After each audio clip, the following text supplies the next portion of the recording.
21st Century Radio with Dr. Bob Hieronymus is brought to you by Hieronymus and Company.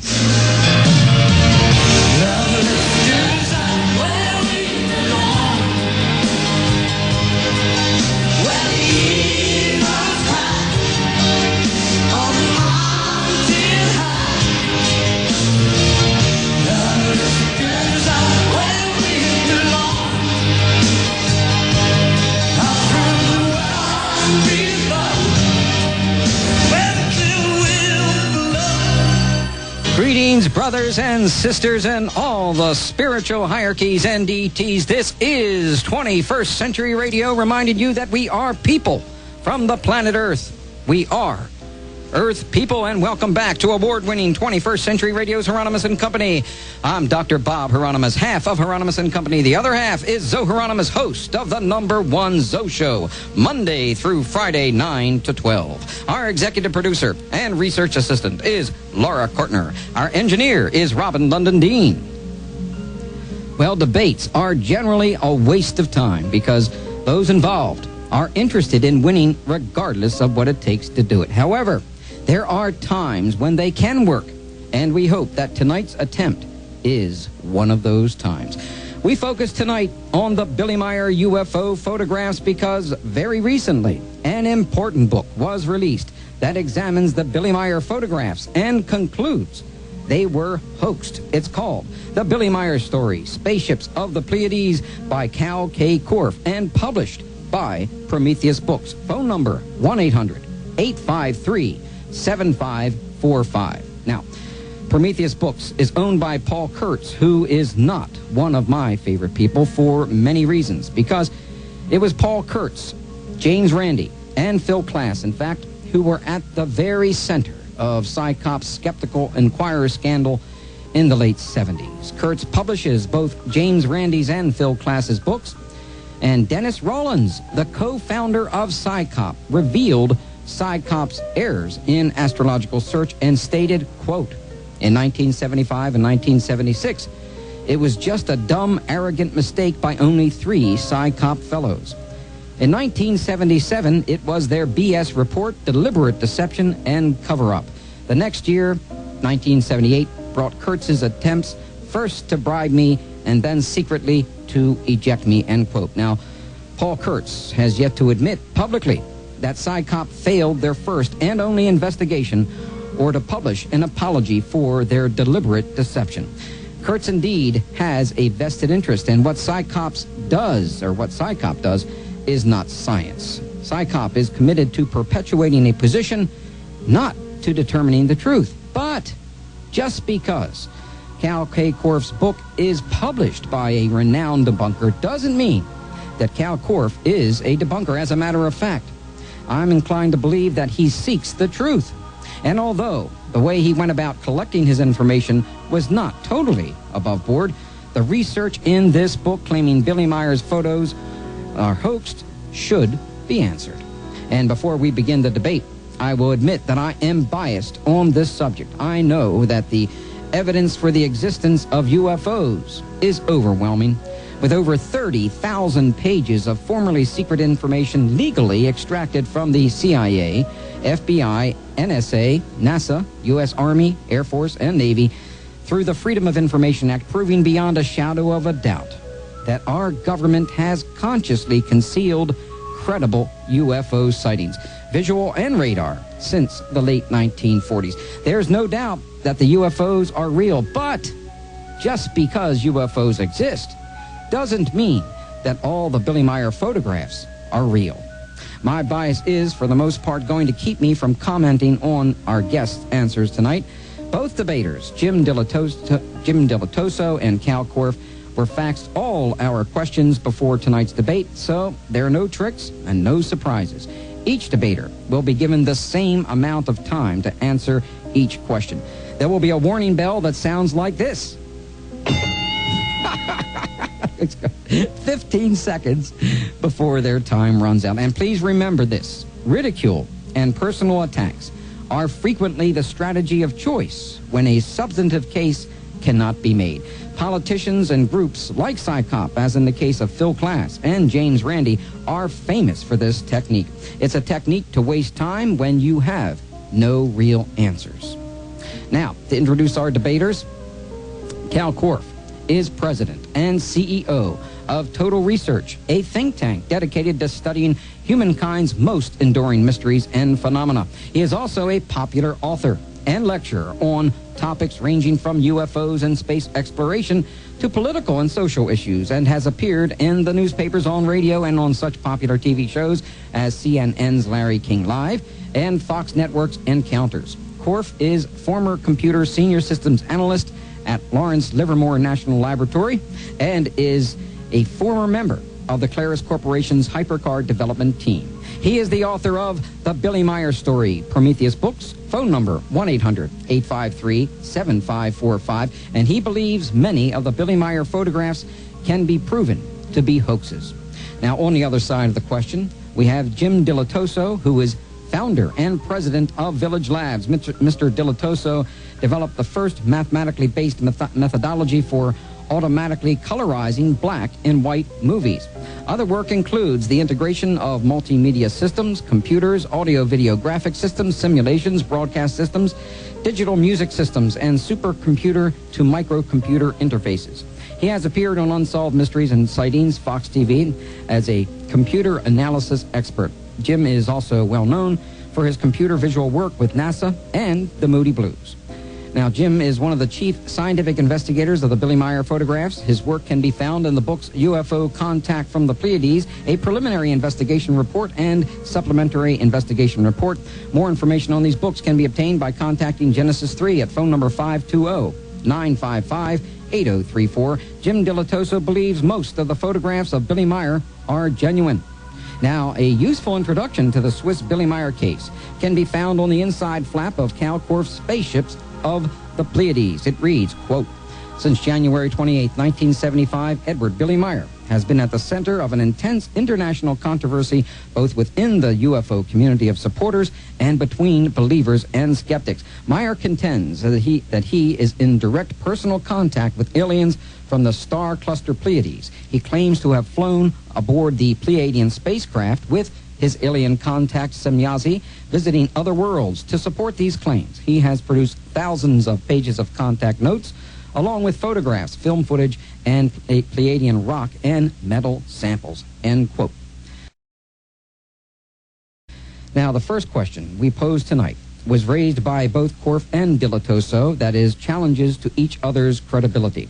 Kal Korff asks why Jim misrepresented his background in writing and before the public and on national radio by falsely claiming that he had a legitimately earned Ph.D. from McGill University, and later again by saying it was an honorary Ph.D. from McGill University when McGill doesn't award honorary Ph.D.s. Jim, you have 2 minutes to respond to these questions, and then Kal will have 2 minutes to rebut. Okay, well, thank you for that wonderful preliminary investigation, and I think it's right that we start off with discussions of our backgrounds, because my background since the origins in the Billy Meier case has been discussed a lot, particularly when we would go to various laboratories when I was seeking the involvement of those people. In the early published reports and my introductions, it was never stated by anyone that I had a Ph.D. from McGill University. As the years went on, in addition to my UFO research work and my image processing work, my colleagues, where I was teaching at Arizona State University Computer Institute, began to refer to me as Dr. Jim. That was the first time it actually came up, and that was well into the late 80s. And as time went on, and I get involved in more involved research at Arizona State University, supercomputer projects, and there are other PhDs that are there, people begin to say, well, Jim, where is your degree from, or where have you gone to school? I'd never, in that arena of colleagues, ever stated that I had a PhD, particularly from McGill University. So how did that come up? Frequently, it is stated that I have been a professional student, and whether it's right or wrong, I am very adept at going to school for other people, a couple of them quite prominent, which is where the problem arises, and taking classes for them. Using their name, people believe that I am that person, and one of them, their name is very close to my name. As time went on, and the credibility that I had gained for my work pushed aside any discussions about Dr. Jim. And that's where we must stop. Okay, now, Jim Dilettoso. Oh, excuse me, I've made a mistake here. Cal, you have 2 minutes to rebut. I'll be happy to. I'm amazed at Jim's answer because it's incredible. We need to consider his public statements. First off, he put in writing in a program for UFO Expo West a couple years ago to pitch his own lecture in the program. He said he had a PhD from McGill University. That's how I knew to ask Mr. Dilettoso whether he had such a degree. So a year ago, on March 12, 1995, on the show UFOs Tonight, and it's in my book, I cite exact transcripts from that program. I confronted Dilettoso with that claim. He then changed his story, said he had such a paper, but it was an honorary degree. And what he didn't know is that I called McGill University, and they made it very clear to me, and I have their facts from the registrar's office in my book proving Mr. Dilettoso is not telling the truth when he claimed he had a degree from McGill.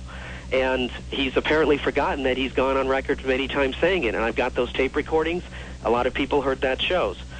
He promised he would send that degree. He still hasn't done it, and I would challenge Jim to do that, to send it to this show. And if he doesn't do it within 30 days, he has to come back on the air and apologize. Let's get this straight here. The issue isn't credibility or background only when it's misrepresented. The relevant issue here is the Meier case, and that's it. How does the Meier evidence stack up? Is it legitimate? That's the meat of it. This, you attack my background, I attack yours. It's kind of a red herring. The only beef I've had with Dilettoso is when he's misrepresented his background. It's not Dilettoso specific. It would be a criticism I've had of anybody who's misrepresenting themselves. And Dilettoso got up in front of the MUFON LA group last summer and admitted he lied about his background and said whatever he had to do to get into these laboratories. And that's what I've been telling people all along that this man does. And that's on videotape. And there were a lot of people at that meeting. Okay, thank you, Cal. Now, Jim Dilettoso asserts that Cal's claimed credentials don't check out. Jim says Cal claims to be a Claris software founder and has retired on his stock, but that Bill Campbell, CEO, denies this is true. Cal claims to have worked with Richard Haynes testing at NASA Ames, but Haynes denied it in a phone conversation with Jim. Dilettoso also questions Korff's claim that he worked at Lawrence Berkeley Labs and Lawrence Livermore Labs. Jim says the software claimed to be used mentioned at the LA MUFON does not exist, and that the software demonstrated on TV is merely Macintosh Photoshop. He says Walt Andrus told him in a phone conversation that he is very disappointed in Korff's work. And finally, Jim asks, has Cal been to any college or image processing training anywhere? Your response, Cal. Sure, I'd be happy to. I find it interesting that Jim refers to the MUFON LA meeting where, again, he admitted he lied about his background. Couple of things. I never claimed to be the founder of Claris. In fact, what Jim doesn't know, because there's no way he could know, is I only quit Claris, Apple's software company, almost 1 month ago. My last day was February 12th. So I'd been there 6.5 years. I never said I founded Claris, and I couldn't have remained an employee if I'd gone around the country claiming that. I know Bill Campbell. The first letter that I got from a customer praising my service to that customer was sent to Bill Campbell, and he wrote a letter back. I know the man. I haven't seen him in a number of years because he hasn't been at Claris, but of course he would deny it. I never said I was, and I challenged Jim to prove I was. I want a tape, I want a program, I want a date, I want a time, I want a place. I want him to prove I said it. I've never said it. If someone else quoted me that way, it's wrong. So I've never made that claim.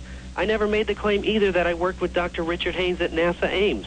I went to NASA Ames as an advanced student, one of several volunteers, because of the fact I was a bit of a science nerd in high school. That was it. I met Dr. Haynes later. I've been down there when he was working at NASA. We would talk about various things. Check with Dr. Haynes. Walt Andrus, that isn't true. I just talked to Walt not 30 minutes ago. You can call him. Let's call him on the show here. He'll verify that Dilettoso isn't telling the truth. Dilettoso, MUFON stands behind my work. Their endorsement's on the back cover. It's the first Prometheus book they've ever endorsed.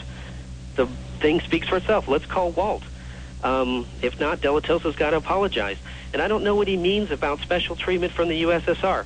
That's not specific enough. I don't understand that question, in other words. I'll be happy to answer it once I do understand the question. The other issue about the software not existing, well, I have it on my computer in front of me here. It's a very simple program. Anybody can get it. It's one of many that I've used. And we're out of time right now. I'm sorry to stop you there, Cal.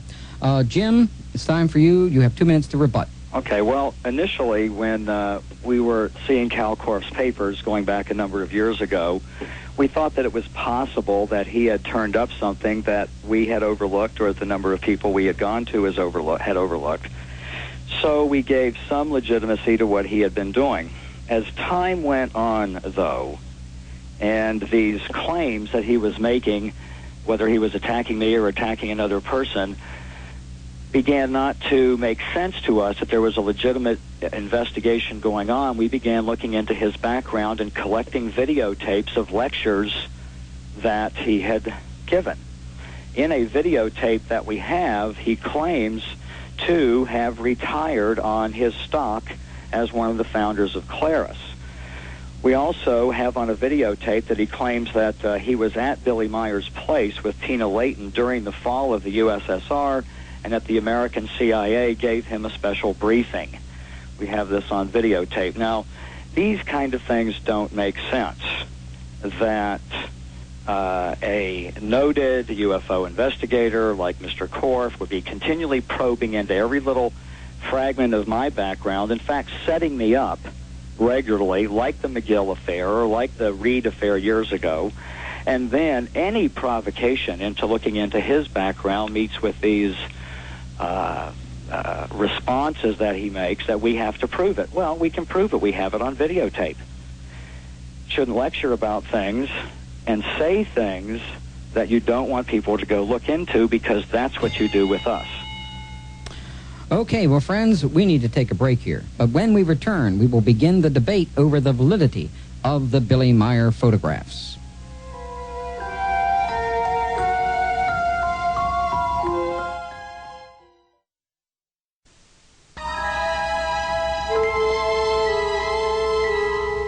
We are featuring a UFO debate tonight. That's very rare for 21st century radio. Our guests are Jim Dilettoso, computer analyst of the Billy Meier photos, whose work can be ordered from Genesis 3, Post Office Box 25962, Munns Park, Arizona, 86017. And the phone number there is 520-955-8034. And Kal Korff, author of Spaceships of the Pleiades, The Billy Meier Story, Prometheus Books, 1-800-853-7545. And strangely enough, I do not have their address here. I don't know why that is. That should certainly be in there. I'll see if I can dig that up a little later on. Maybe Cal later on could let Laura know exactly what that address is. Okay, now, let's see. Most important in determining credibility of any research is to gather all available information. Kal K. Korff asked Jim Dilettoso whether he has gone to the source of his information, that is to Switzerland, and talked directly to Billy Meier, or has he seen the original photos or the landing trace locations where Billy Meier says he photographed Pleiadian spacecraft? You have 2 minutes to answer, Jim. Okay, thank you. Let me point out that I am a member of a team. There was Lee and Britt Elders, Tom Welch, Wendell Stevens, and myself, and others that we brought in. And as a member of that team, my job was to search out processes that could be used to examine the evidence, in particular the photographs. So I have not gone to the source. That was not part of my job. But our team went to Switzerland on many, many occasions. I think the total number of days spent there is over 400 or 500. But nonetheless, I know that Kal Korff did not speak directly with Billy Meier. He went to the location, went to the supposed places where the pictures were taken, and looked at the landing trace locations. Our team did that, and our team used the best available equipment for determining distances. There was a videotape that was made called Contact, which some people may have seen, where these test procedures are demonstrated and illustrated. As a member of the team, I collected this data, whether it was of the site itself or other measurements that had been taken, and used those as part of my database for analyzing the pictures. Okay, well, you've got a little extra time here, and so in this little extra time, let me give you the address for Prometheus Books. 59 John Glenn Drive, Amherst, New York, 14228-2197. Sorry for that oversight. I do not like to not give out correct addresses.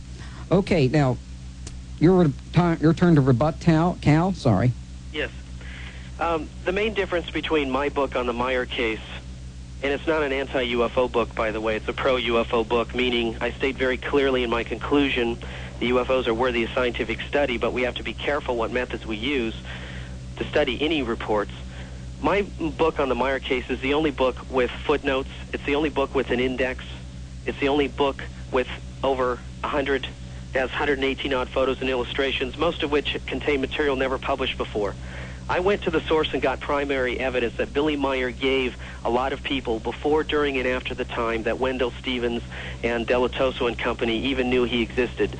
Dilettoso has not been to the scene of the crime per se.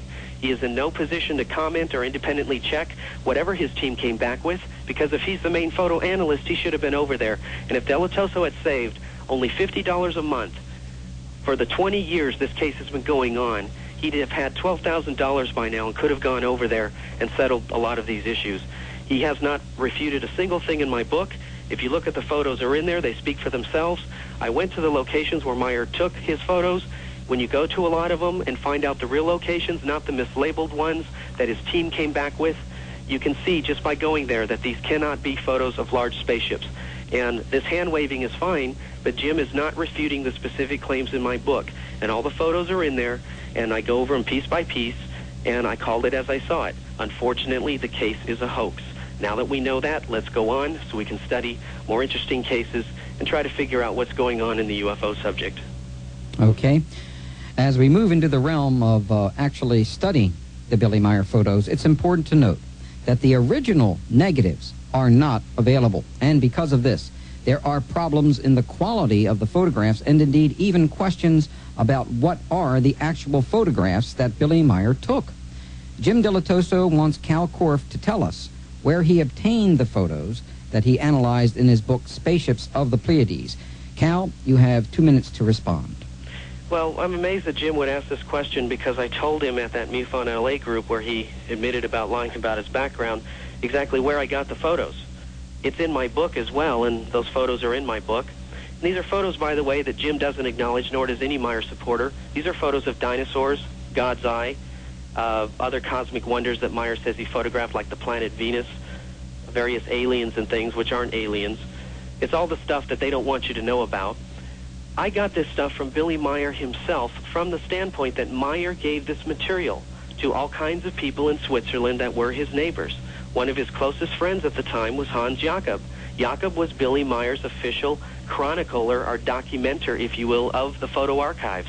I still have the typed carbon copy, the original from Switzerland, along with the Jakob photos with the German on the back. So it's pristine first-hand evidence. This is stuff that the Genesis people never found. They never interviewed the Jakobs. Jakob caught Meier faking stuff. They had a falling out. It was out. He was a believer prior to that. And I interviewed everybody up and down the street.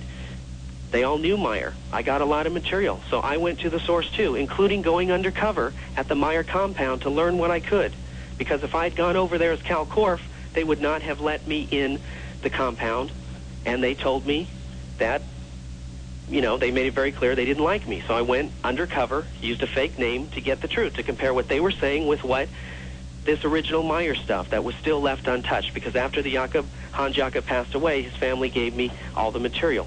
And that allowed me to complete the investigation.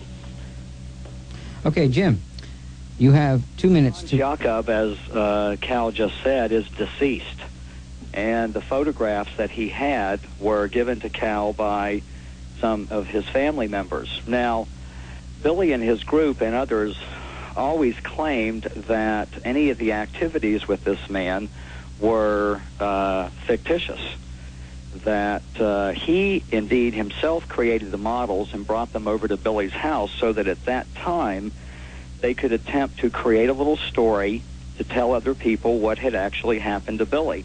It is not unusual for someone that has an experience, whether it's UFO or interdimensional or some profound experience, to try to make models or to simulate it in some way to tell the story. The photographs that Kal is testing are all photographs that he got. He never tested any of the pictures, to the best of my knowledge, that were the control set of pictures that we actually tested. In fact, we took them around to a number of labs and had them test them. And the results from these labs were that there was no evidence of a hoax. Initially, in the late 70s and early 80s, when Ground Saucer Watch did their testing, it could not have possibly have been with original negatives or original photographs, as Kal is claiming you have to have in order to do quality testing. In fact, it was this testing from GSW that was used in the early days to discredit the case, and in fact, some years later, was pointed out by Kal Korff himself that the GSW testing was not a valid method for testing pictures. As Kal knows also, Bob Kiviat, the producer of Encounters, found out from Bruce Maccabee that he indeed, Bruce, never actually tested the Meier pictures. Okay, thank you, Jim.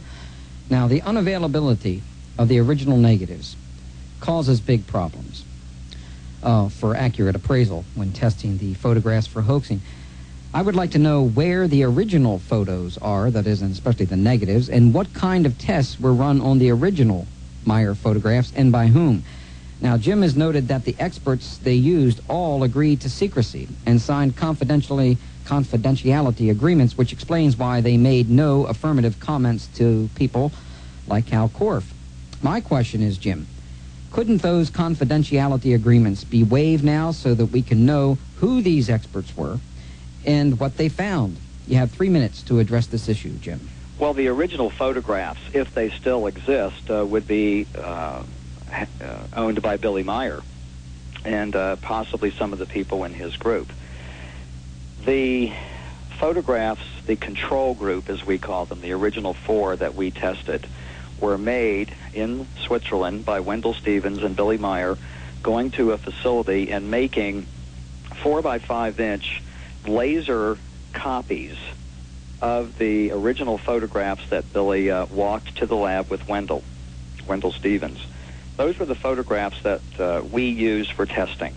We went to a number of different facilities. Some were for scanning, some were for experimenting with methods for which software should be used. Some were actually labs where we commissioned them to do the tests. After a while, when the controversies began to happen inside the UFO community, we did not make the results of the testing that we were doing available to the UFO community. What sense was there in doing that? And that was the reason for the secrecy. Today, there is no ill will amongst these scientists. If we had misrepresented what they had done, if they felt that we had cheated them in some way or were misrepresenting what they had said, they would come forward and come back to us. And that hasn't happened. I think it's a very good idea to convene the scientists that were involved, whether in a small way or in a large way back then, and put everyone together at one place for probably would take days, not a day, but put everyone together and review the processes that everyone contributed to in an attempt to understand the nature of these pictures. The pictures to us were an icon. They were something important to study in the whole body of evidence. But what was beginning to reveal itself was the information that the Pleiadians were giving to Billy Meier. And that was what seemed to be most substantive and of most interest to us. The testing of the metal samples, the plastic samples, the interviewing of all the other witnesses that were around there, including lie detector tests on Billy Meier, which Kal does indeed leave out of his book, and the testing of the pictures were all done in a quality way for the right reasons, and we stand by the testing that we did. Okay, thank you, Jim. Your time for rebuttal, Kal. Certainly. First off, lie detectors are not admissible even in a court of law in most states. Lie detectors aren't scientific proof of anything, and since my investigation focuses on the science of what science can quantify, which is not the entire Meier case, I can only deal with what science can address. That's why that information was not in there, Jim. Now, about this stuff, once again, I'm amazed, I mean that tongue-in-cheekish, that Mr. Dilettoso does not specifically refute anything in my book again. Well, if this continues, I'm going to have to believe that I'm right in my research, because when you look at the photos that I took at the locations, specifically the Unterbaum locations and some of the others, you can clearly see, without a computer, without just common sense, that it is a small model, that it is not a real large object. And for Jim Dilettoso to stand by testing he's done, which is a statement he often makes, and I quote it in my book, when there are no negatives to study, this is a man who believes that you can prove the authenticity of a photo without original negatives. That is impossible. And until he can prove otherwise, there's nothing else to discuss. That's like saying that the Earth isn't round. Well, if you can't even agree on that, then there's nothing else to discuss. The fact is, without original negatives, you've got nothing. It wouldn't even hold up in a court of law, let alone science. The photos I used came from Meier's original negatives before they conveniently disappeared, years before Meier was a celebrity and a contactee. That's the best we get, folks. You look at the photos, they're in my book. You can see the step-by-step stuff is in there to prove that they're a hoax. Unfortunately, once again, I find that nobody's refuting it. They can't, because it's basic optic physics and science. Look at the photos. Let's address them. Quit the hand-waving. Give these scientists a blanket waiver. Let them come forward. They did talk. Their statements are in the book. The footnotes are in there, Jim. Okay, So, we need to take a break here. Thank you, Cal. And we're going to get to those photos, but I thought it was very important to get to this material first to lead up to that. Now, we need to take another break here, but when we return, we'll continue debating the methods for how the Billy Meier photos were tested.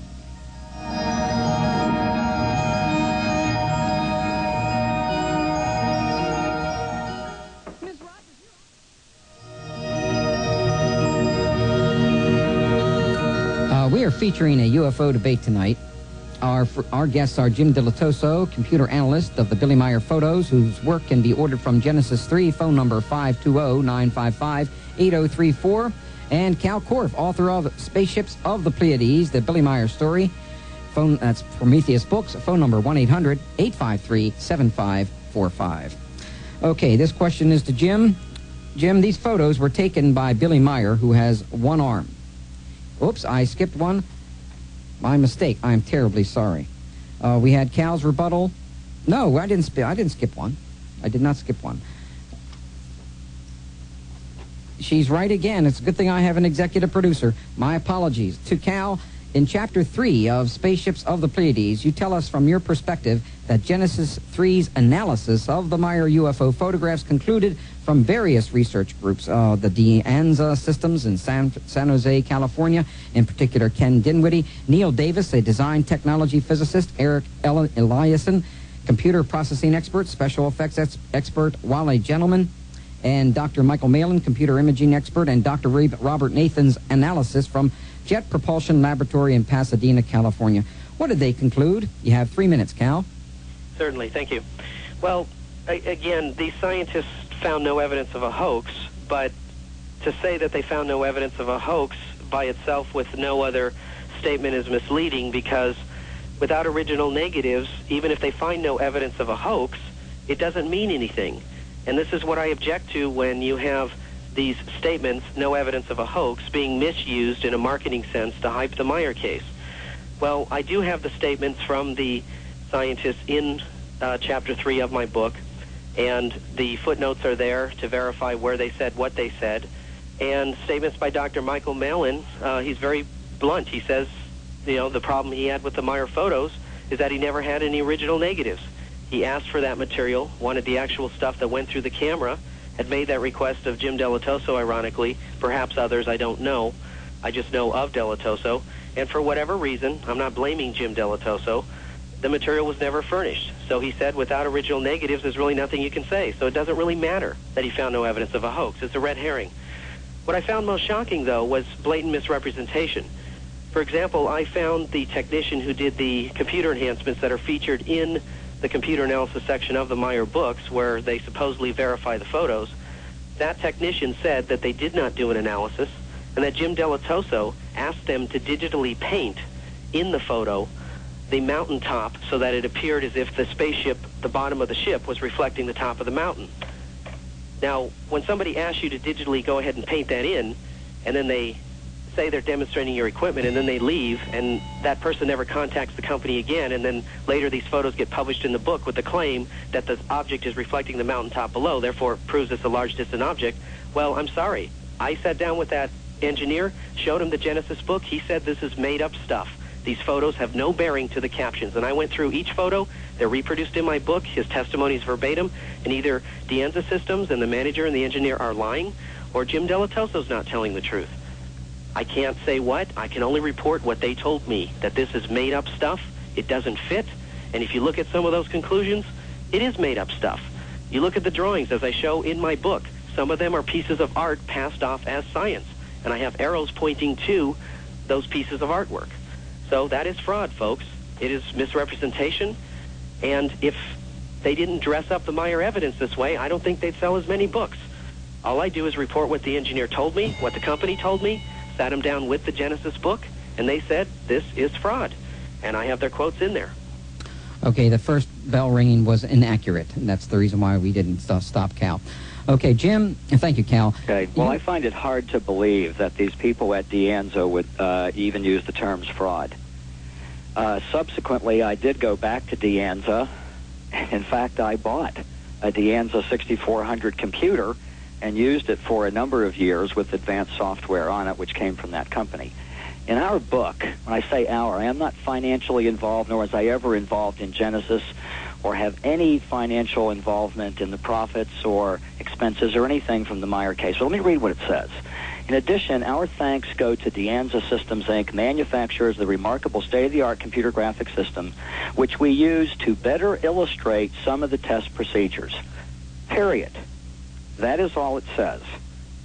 To better illustrate some of the test procedures. This book that we're talking about, which came out in 1979, a 12 by 12 inch book, was for the public.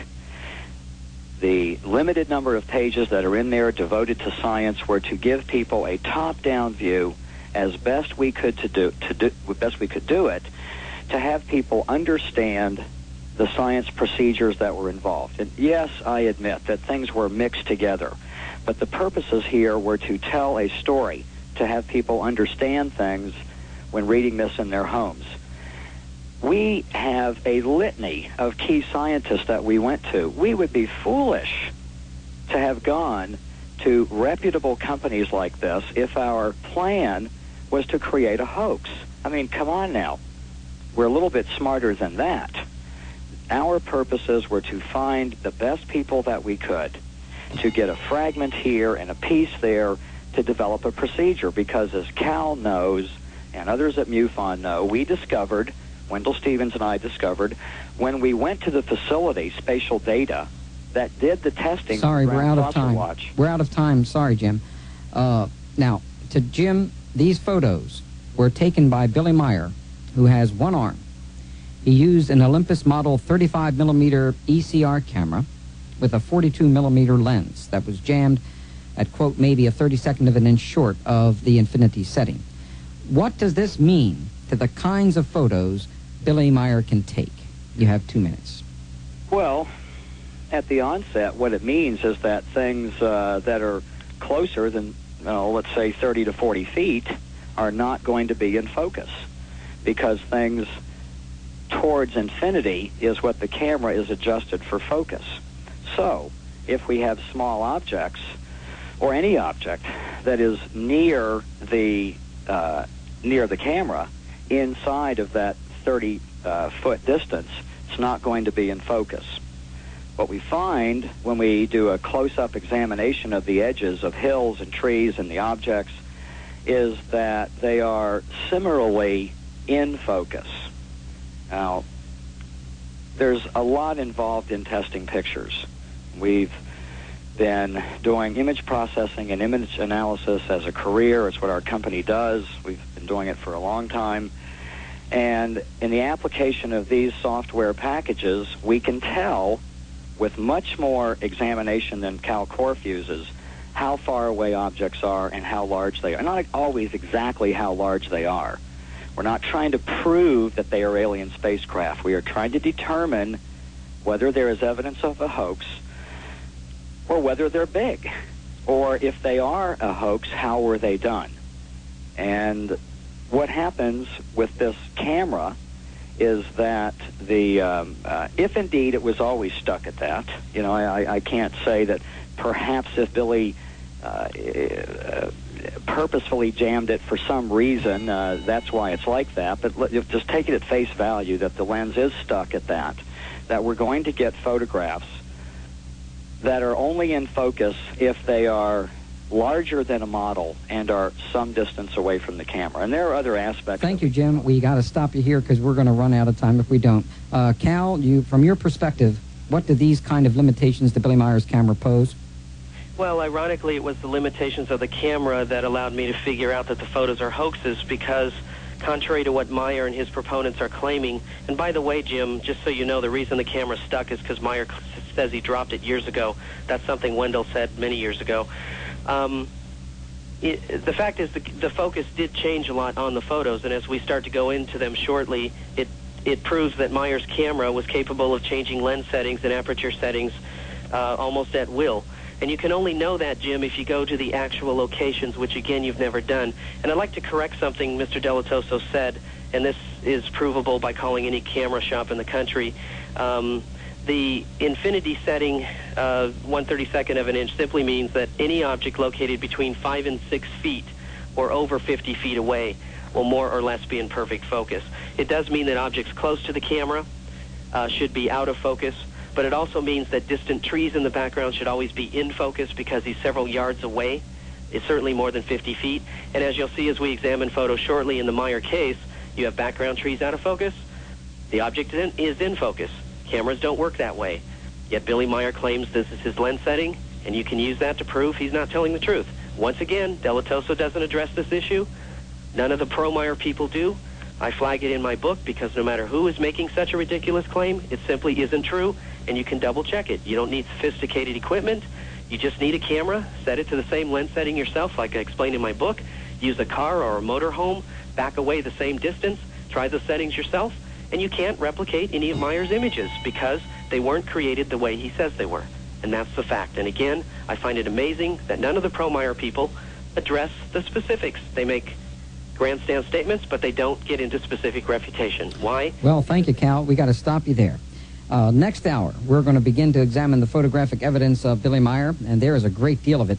At this point, we've covered the personal problems of our guests, Jim Dilettoso and Kal Korff, that they have with one another, the limitations of not having the negatives to study, the various tests and research groups that have studied the photos, and the problems of Billy Meier's camera. I'd like to give since we are running out of time, each of our guests 1 minute each to Cal and Jim to review or add to any of the material we've covered thus far. You have 1 minute, Cal. Yeah, I'd just like to say that there was no entrapment of Jim Dilettoso regarding his background stuff on McGill. He made those statements. I checked them like any researcher would did, found them wanting. Jim, produce your degree or any paper from McGill. Will you promise in your response shortly that you will do it for the station and that you'll do it in 30 days? And if you don't, you'll come back on the station and you'll admit, if not now, the real truth going on. Let's get to specifics. I'd like you to refute the claims in the book. Quit the hand-waving. It's nothing personal, but let's get down to the Meier case and let's test the evidence. I've been over to Switzerland. You haven't. I've got better quality images than you have. I've got images you've never seen. Let's get into it and let's test it. Thank you, Cal. Jim, your turn for a closing statement, please. Yes. Thank you for pointing out at the beginning the way that people that don't have a stand on something will go after the personality of someone on the other side. What we did and what I did was, with the best intentions and with honorable intentions, attempt to understand the nature of the Billy Meier case. We didn't leave out evidence. If we knew that something didn't fit, it's in the books. Cal is saying that the Meier investigation team has not looked into some of the issues, and he calls it hand-waving. As the people at Hieronymus know, there are 2 books, over 500 pages apiece, of detail of all the scientific investigation that was done, and I stand by that. Okay. Well, next hour, We're going to examine the photos of Billy Meier, which will include distant and close-up shots of UFOs and tracks resting in fields, being chased by jets, flying around a tree that allegedly disappears. Are we looking at photographs of models that were somehow being skillfully maneuvered by one-armed Billy Meier? Are they hanging from strings? Or is the truth, as Billy Meier and others have said for over 20 years, photographs of actual UFO spacecrafts, the best photographs ever taken by humans of alien aircraft? Now, I know you're going to find this next hour absolutely fascinating. It's the first debate we've had on 21st Century Radio for a number of years. Are the Billy Meier photos real, or are they a hoax? Jim Dilettoso and Kal Korff will try to convince us one way or the other next hour.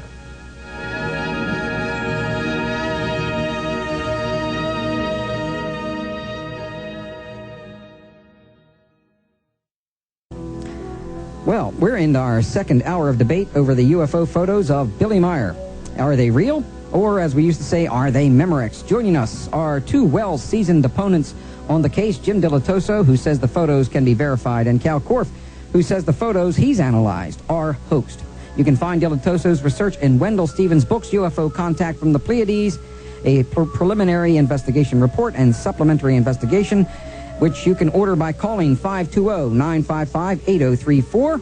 And let's see, you can get Kal Korff's book, and that's entitled Spaceships of the Pleiades, the Billy Meier Story, Prometheus Books. And it's available from Prometheus Books by calling 1-800-853-7545. Now, obviously, I want to analyze the photos, starting with figure 23 in Kal Korff's book, which I'll hold up to the microphone, which is the second photo Billy Meier took of Semyazi spacecraft. Kal, would you please describe this photo and tell us why you think it's the craft is a small model? You have 2 minutes. Thank you. Yeah, this is a beautiful example of how you don't need a computer or even to be a trained photo analyst to show that this photo is a hoax. Take your 35mm camera, set it for the exact settings that I mentioned in my book, which are based on Meier's camera, and go out and get a large truck or a house that's, the right distance away, which is going to be roughly 44 meters and 104. And what you can do is you can see how the tree will be in focus or out of. Let me start over. Basically, the problem with the photo is that the object is in perfect focus, the large ship in the foreground, and yet the truck in the background is out of focus, and yet we're told that the object is hovering above the truck. If that's the case, they should be in the same relative focus. The background should not be out of focus like it is. And again, if you don't believe me, get your own 35mm camera, set your lens settings accordingly, identical to what Meier did, try to get the same result, and you will not be able to take this kind of photograph. Because the truth is, it's a small model close to the camera, and that Meier's camera was not jammed at infinity. Okay. Well, thanks, Kal. Jim, your rebuttal, please. You have 2 minutes. Okay, well, I'm at a disadvantage in that I don't have a video phone on the other end of your microphone, and I do not own a copy, either purchased or complimentary, of Kal's book, so I have to do this from memory. But I seem to recall that the UFO is claimed to be over the truck, but well in front of it. And I think it's the craft that showed up years later that had the number of balls on top of it. You know, there are some photographs of that craft and some others that... That's not the photograph. I don't mean to break in here and take up some of your time. That's not the photograph he is talking about. Okay. He's talking about the early Semyazi ship that looks very much like the craft that Semyazi always was in. But I'm using up your time here, and I'm sorry... Okay, well, let me point out this, that when Kal just said that you don't need a computer, where is all this computer testing that he does all the time? Did he or did he not do computer testing on these pictures? There are some very precise and exacting things that are done to test pictures, and is this a picture that he has one of the original negatives of? Is it an authentically, scientifically tested picture, or is it just more stuff that Kal Korff is throwing out there, saying, well, here, go do this yourself? What exactly is the procedure? Is it a scientific procedure that we can follow? I don't follow what he just said, nor do I agree that he did something to prove it's a model. Some of Billy Meier's photographs are of models, and we'll talk about that later and how that came about. Okay, thank you. Now, I'm sorry for that confusion there, but I did not know that you did not have a copy of this book, or I would have made sure you had a copy of it. Cal, you have, let's see. No, let's see. Yes, Cal, you have two minutes to rebut. Well, Jim doesn't need to have a copy of my book in front of him. He's seen the photo before. Okay, I made another mistake here. I was trying to find those photographs in the UFO contact from the Pleiades, and I did not succeed. So, Cal, I have another question for you. My apologies. I want to analyze the photos starting with figure 23. No, the next one, which is a series of photos that from February 27th to 29th, 1975. It's figure 29, page 151, taken at Unterbaum. Would you describe Billy's story behind this photo, what it shows, and why you believe it's a photo of... this is not correct. Oh, this is to Jim. All right. What it shows, why you believe it's a photo of Quetzal's ship as seen from Semyazi's spacecraft. Do you know which photograph that is, Jim? I know the series. Let me say this first, is I don't know the exact detail of Billy's story behind those photographs. I know what people who talk to people say that Billy said, which is frequently what Kal Korff has to rely on. I'm not convinced that any of these photographs may be of of Quetzal's ship as seen from Semyazi's spacecraft. I'm not saying that it isn't that either. I'm just saying that that is not detail that we spent on testing. We jumped to other things, trying to find out all the realities of when he had models on the property, when he shot photographs of models, and why.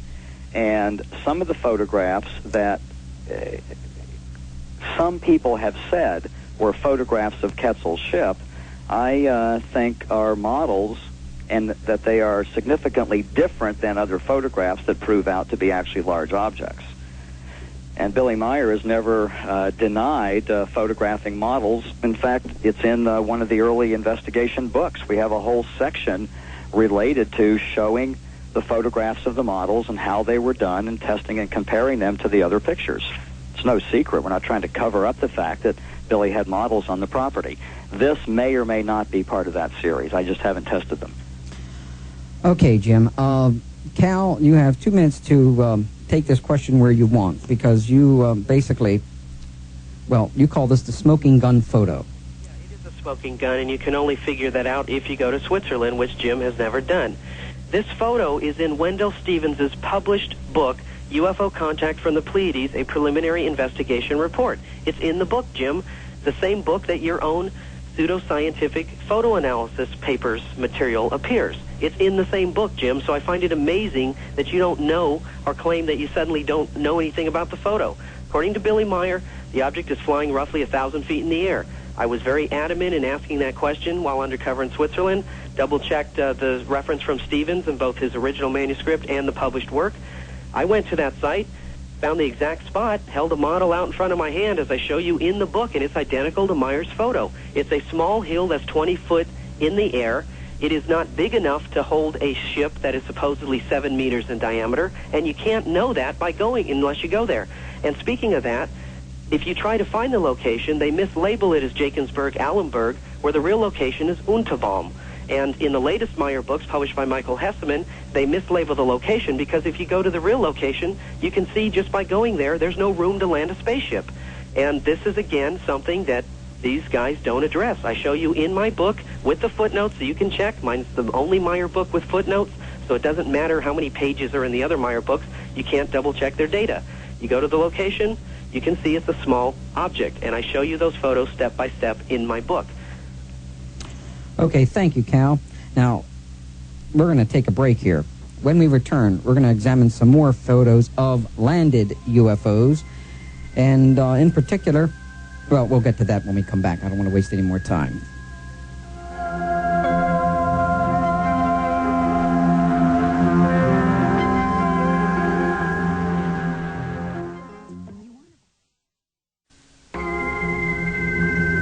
Well, we're featuring a UFO debate tonight.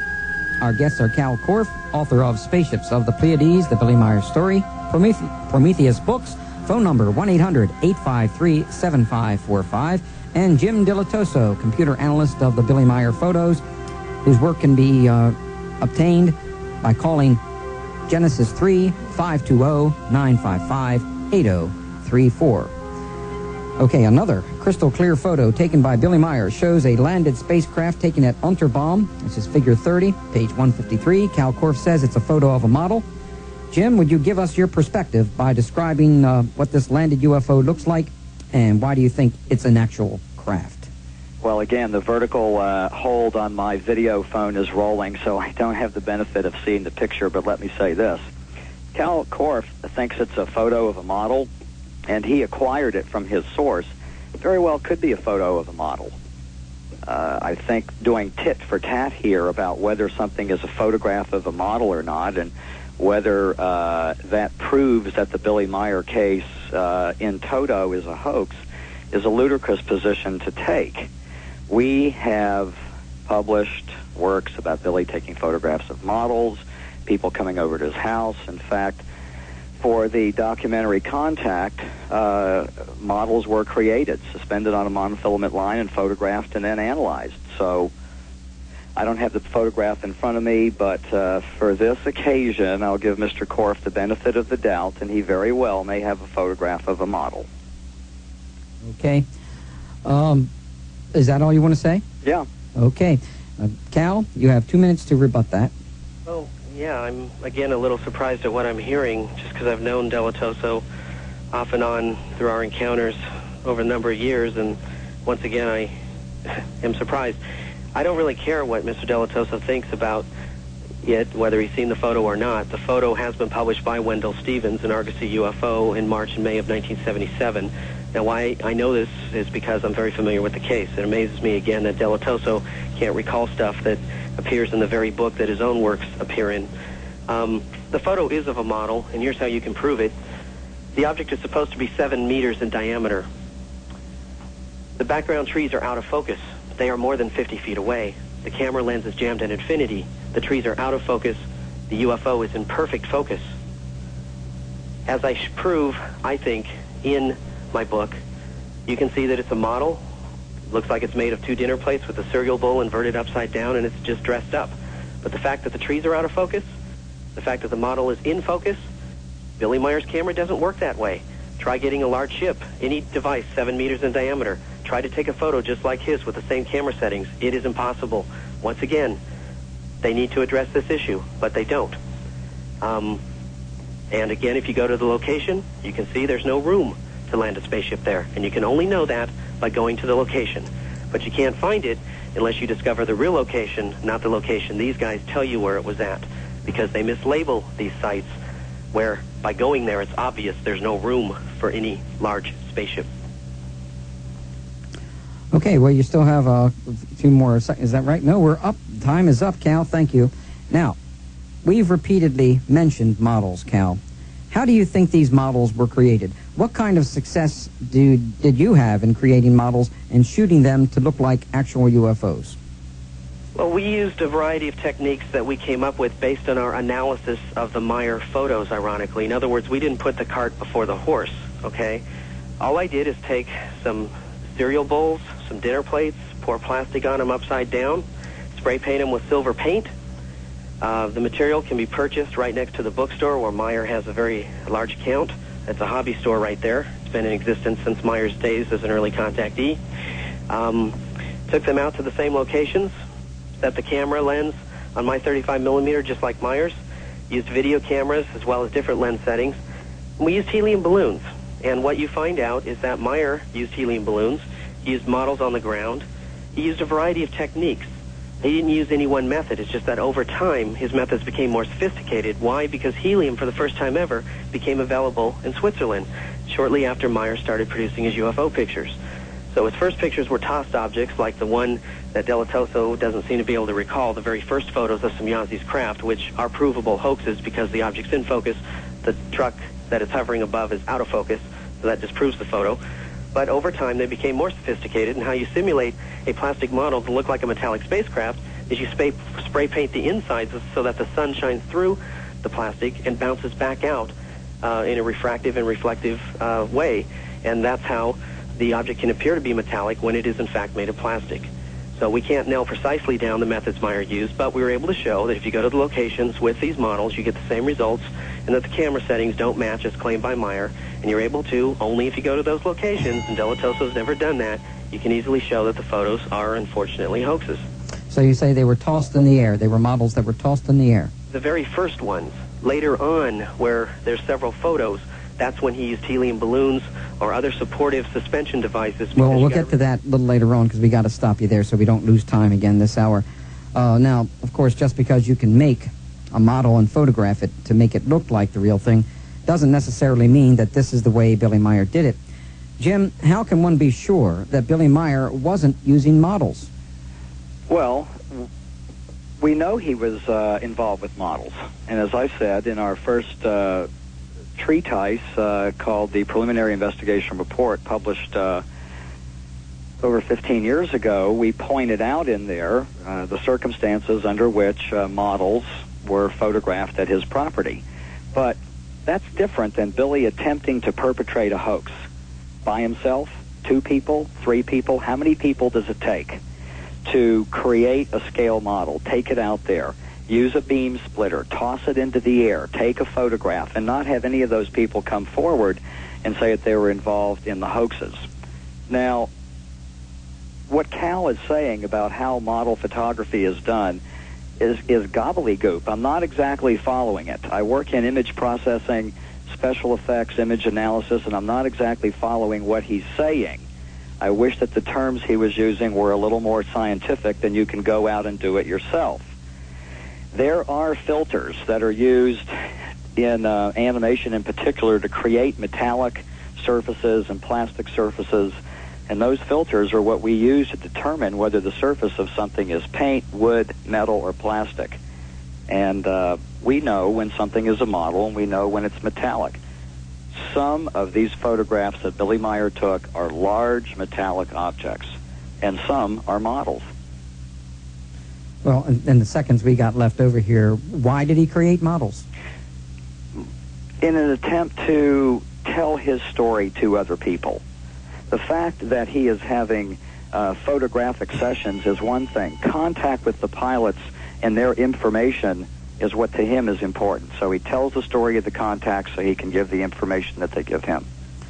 Okay, now one of the most impressive photos and films by Billy Meier shows a UFO circling a tree, or the, I'm not going to try to pronounce this, Fushbill, I tried anyway, the Fushbill UFO photos of July 9th, 1975. And these are figures 47 to 53, pages 179 to 182 in Kal's book. And they are found on pages 381 to 383 or 384 in the supplementary copy of UFO Contact from the Pleiades. Now, I know you got a copy of that, Jim. Now, we're going to start with Jim to describe for us these photos and films that depict the scenario and why he believes it's good evidence that Meier's photographs and films are what he says they are. You have 3 minutes, Jim. Well, I'm not sure that I ever said that these photographs were good evidence. There are some interesting things in these pictures, but also there are some things that at the onset are very suspicious looking. They look funny to the eye. But upon testing, we find that the object is indeed metallic. And as it is moving around the tree, we get reflections in the surface of the tree, not unlike something that would be chrome or mercury surfaced, and reflections onto the ground. This is one of the controversial pictures because Billy Meier explained that they had to remain in contact with a physical object like a tree to remain fully materialized in this dimension. In many other UFO cases, we've heard of this before. We have objects appearing and disappearing. And that became one of the more interesting aspects of this pictures and the series and Billy's description of what was actually going on in this picture. Now, we tested the distances, the angles, as best I could with the evidence that was brought back to me in a series of photographs that were panned together, and to determine the size of the object and the size of the flying object, and the size of the tree. It could be done by models. But the force perspective here, and how if it was a model, the object would change in focus and change in apparent size as it moved around the tree, we don't find that in testing these. Now, there's controversy in any of the photographs where a UFO has made contact with the tree, that the tree dies or is removed to another dimension, having to do with interfering with the physical structure of things on this planet. And I find all of that in its ensuing detail very interesting. But these photographs here, I found the reflectivity in the surface to reveal that it was highly polished metal. Could be a hubcap, but it doesn't test out to be a small object. It tests to be a large object. Visually, to the eye, it looks funny. Okay. Thank you, Jim. Cal, you have 3 minutes to rebut. Thank you. These particular photos form the crux of Chapter 4 of my book, which analyzes Meier's most popular UFO photos, which his proponents, including Dilettoso, seem to claim are genuine. Meier took 10 photographs of an object flying around a tree. When I went to the location where Billy Meier took those photos, and I brought the photos with me to match the terrain to refigure the angles and the position that Meier had stood, I discovered something very startling that you can only see when you go to that location. And this is something Jim couldn't have known because he's never been there. Therefore, whatever he came up with is not first-hand prima facie analysis. It's borderline hearsay because it's coming from a second source. You see that in 8 of the 10 trees, Meier is facing to the west because Lake Pfeffikon is visible in the background. Yet in 2 of the photos, in the middle of the sequence, in photos 5 and 6, you see that all of a sudden the tree has moved to the south over the Hofhalden Hills, and Lake Pfeffikon is not visible anymore. If you go to the Fuchspool location, and again, I went there 6 separate times, it's ironically up the hill from where the Jakob family lives, you see that there never has been a tree at either location up there, and since the same side of the tree is visible in all 10 photos, the tree had to move twice that day because in the first 4, it's in the west, in the next 2, it's in the south, and in the last 3, it's moved back to the west again. I interviewed the farmers that own the property and still do, the Weiss family. They're friends of the Jakob family, by the way, as well as everyone up that street. Everyone on that street, including the Weiss family, said there's never been a tree at that location. And I even show in my book photos that Meier took himself at that same location 4 months earlier showing no tree. I saw other photos over there and family albums showing no tree because that location is a park, and you can only see that when you go there. So this claim that the tree was there, that it glowed red, dark, at night, glowed in the dark, isn't true. There's no lights in the mountains of Switzerland. It would have been visible for miles around. It's off the main Hofhalden Road, stuff that you can only know by going there. So why is it that no one's interviewed the farmers who own the property? Why is it nobody bothered getting photos that predate Meier's to see whether there really was a tree there? I'm the only one who did it.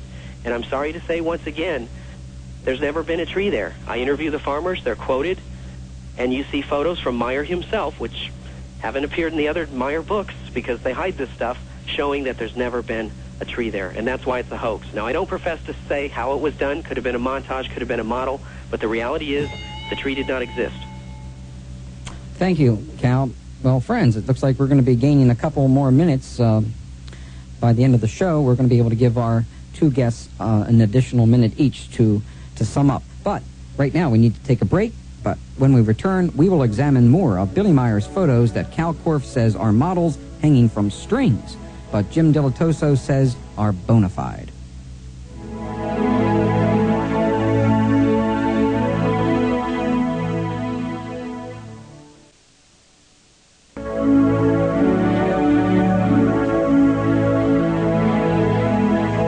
We're featuring a UFO debate tonight. Our guests are Kal Korff, author of Spaceships of the Pleiades, The Billy Meier Story, Prometheus Books. Phone number 1-800-853-7545.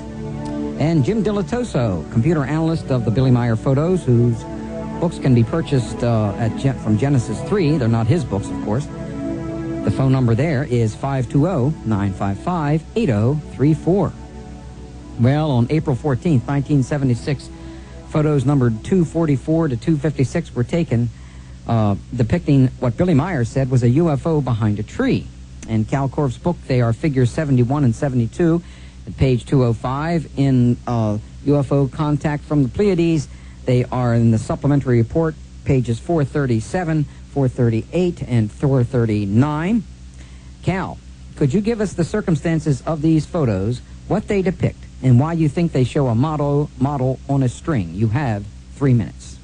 Well, I state in my book, actually, that there's two possibilities here, because I didn't have original negatives either, and unlike Mr. Dilettoso, I admit that without original negatives, you can't definitively prove anything, and I'm still waiting for him to prove to the whole world here so he can win a Nobel Peace Prize that that's not the case.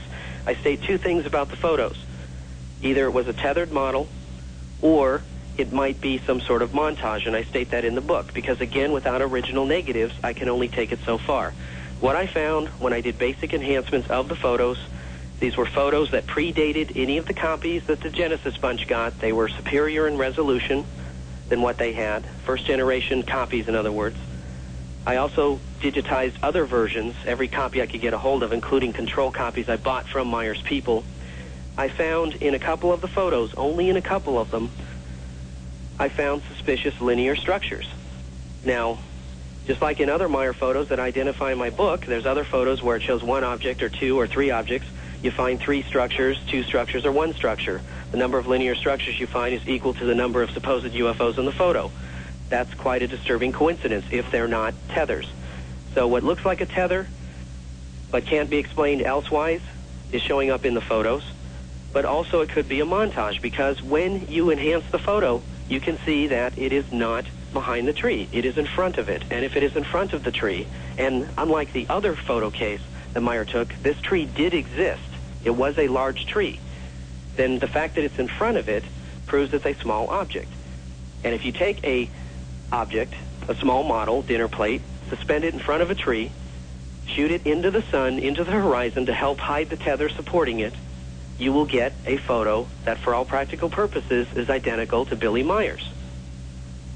Believe you me, if that thing could be proven, I'll be the first to say that if that thing could be proven to be behind the tree, I would be the first to endorse the photo. I would help book a press conference to show it's real and apologize profusely. But the fact is, the enhancements, the analysis, all of that indicate it's a small object close to the camera. And that's really all there is to say about that photo and several others that Meier took around that time, within a couple days of each other. He used the same methods at locations that were close by.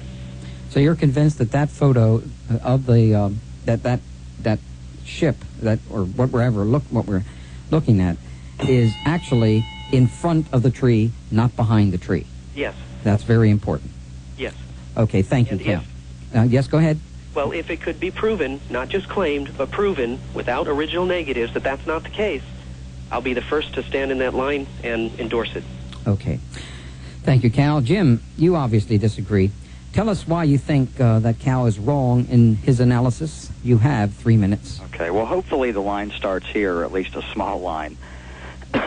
This photograph, I've had 3 different versions of. It was one of the 4 that we were able to get 4x5 laser copy negatives off of the original. And we use appropriate software, edge enhancement, optical waveform modulation functions, which is a way of looking at the light and the nature of light and the way it's distributed, analysis of the edges. And in our repeated examination of this object, the horizon, the tree, the different branches on the tree, we were able to determine that the craft in edge enhancement, Fourier transforms in particular, in one particular instance, that the branches are in front of the very edge of that craft. Now, that alone doesn't prove that the object, yes, is sitting right behind the tree. What you have to look at is the contour of the way that the light is distributed over the entire object, and be able to determine by examining all of the edges that are in the craft itself whether it's a large object or a small object. And we've done this for a long time. UFO research is a wonderful hobby to have, and I'm able to bring tools from my day-to-day world and some very knowledgeable colleagues over to assist me and assist all of us in trying to study what it is that we're looking at here. We believe this to be a very good example of a large object. A small object and the way that the background and the tree are in focus breaks Kal Korff's own rules of what he said are the optical rules of what would have to be in focus and out of focus if this was a small object. I have to say I've had a lot of trouble following this alleged optical science that Kal Korff says anyone can do and just go out and do it, because the problem is far more complex than that. Were it so, special effects companies wouldn't have all the problems that they have in creating lifelike special effects. This particular object, I think, is one that does warrant study. And in an appropriate manner, going back to Billy, finding original photographs, and testing them using identically these same procedures. And I believe this to be one of the better examples of a large object. Okay, thank you, Jim. Thank you. Now, the Swiss fighter attacking a Pleiadian craft, figure 76 and 77, page 214 on Kal Korff's. Kal, in 2 minutes, tell us why you say that this particular photo is a hoax. It's a hoax because the type of fighter that would have to be in that photo, because you assume that the Swiss fighter is real as a hypothesis. The Swiss government buys the Swiss fighters from the French government, and you can look in Jane's All the World Aircraft and any standard reference text to find out the dimensions of those fighters. When you compare the dimensions of the Swiss Mirage family of fighters, which vary up to just a couple of feet for all the different models as of that year, so they're all more or less in the same ballpark, with the stated dimensions of the craft by Meier, you see that the objects are never near each other, that the UFO is up to 10 to 20 times bigger than the plane, and yet we're told that it's a dogfight going on. And what you do see in Meier's photos is in some of the frames you see a Swiss fighter and the model UFO. I find it interesting that every object in the photo casts a shadow except the UFO. Okay, that's suspicious. Yet it's supposed to be a large object very close by because it's a lot bigger than the fighter. And what I discovered by going to Switzerland once again, because you have to go to the scene of a crime where it's been committed to do the first-hand investigation, the Swiss Air Force flies that air route all the time. They did then, they still do today. And I have video footage, which I have shown at conferences, and it's available in a video documentary that's out to the public that shows a Swiss fighter coming in, our model being launched. They get in the same frame, and if I were to take that one frame and try to sell it to a TV show and say there was a dogfight going on, that's exactly the type of hoax I could pull off. So, you know, there's nothing magic to the site. You go there, that's where they practice their air runs, you launch your model, and that's it. You'll get a shot like that. Thank you, Kal. Okay, now, Jim, you got 2 minutes to rebut. Okay, I don't see anything in the book here that says that there was a dogfight going on. In fact, I don't ever recall anyone ever stating that. Possibly Kal Korff heard it from someone who lectures about the Meier case because they go out and read books. But back to the point of these pictures. I certainly thought that I saw that. I hate to break in here, but okay. I thought for certain that I saw that and beyond Cal's work. I'll give you obviously written that there was a dogfight. Yes, I believe. I'm reading the caption here, and it says that 22 passes were made in the spacecraft. But nowhere in the captions here, and what I'm reading quickly here, does it say a dogfight. But even if there was a dogfight, does that mean that the moment that these pictures were taken was exactly at the moment that the craft is right up on top of the spacecraft? You know, the arc that is required to turn these craft is not a tight little circle. And who knows what distances would exist between any two objects in the entire duration of a, quote, dogfight. So the fact that these photographs, the two that we're looking at here, show the objects to probably be at minimum 2 miles apart, doesn't mean that there wasn't a dogfight going on or breed any suspicion on the photographs. We tested a couple of the frames out of it and spent a lot of time testing those photographs, and were indeed able to determine that at minimum it is indeed a Mirage fighter. You still have 15 seconds. And we were able to, by careful filtering, find the heat plume that slightly distorts the atmosphere and led us to believe that this is probably what the witness reported. The size and distances did indeed check out. Okay, well, there's a great deal more I'd like to discuss, in particular the films, the alien metal samples, but I really should view a copy of Underground Video's production first. Do you think it's possible you can get me a copy of that, Cal?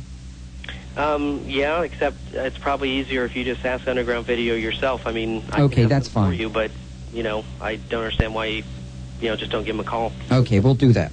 Jim, would you join Cal and debate again on the film and metal samples? It'd be my pleasure. Okay. In our time remaining, I'd like both our guests to summarize their points of view or wrap up any unfinished points. Each will have approximately 3 minutes, not 2 minutes each. 2.5 minutes each. Let's start with Jim because we ended with Jim last hour. Jim, okay. Your closing comments? Okay, well, thank you. You know, it's interesting if we look back, starting in 1980, and what the status of UFO investigations were then and what the status was in the media and even people's familiarity with terms such as Pleiadians and Greys. A lot of consciousness expansion on the subject and hopefully expansion of humanity has happened in the last few years, and some acceleration that's happening. I find that the evidence that we were exposed to in the Meier case and the controversies in the Meier case did a very good thing. Created a structured controversy so that perhaps the boundaries of understanding could be transferred to people that are very interested in the existence of extraterrestrials because it affects their life, their consciousness, their hopes for expansion in their own spiritual life. And now, what has happened as a result of the Meier case, and the part that I must say I'm the most proud of, having been involved in the early stages of this investigation, is that it brought forth a mechanism for an understanding of visitation by extraterrestrials. It's had a tremendous impact on other scientists that I've worked with. You know, I'm not obsessed with trying to prove that the Meier case is true or prove that the extraterrestrials from the Pleiades come here. There's a lot of things going on this planet right now that are of extreme urgency beyond us just understanding that extraterrestrials come here.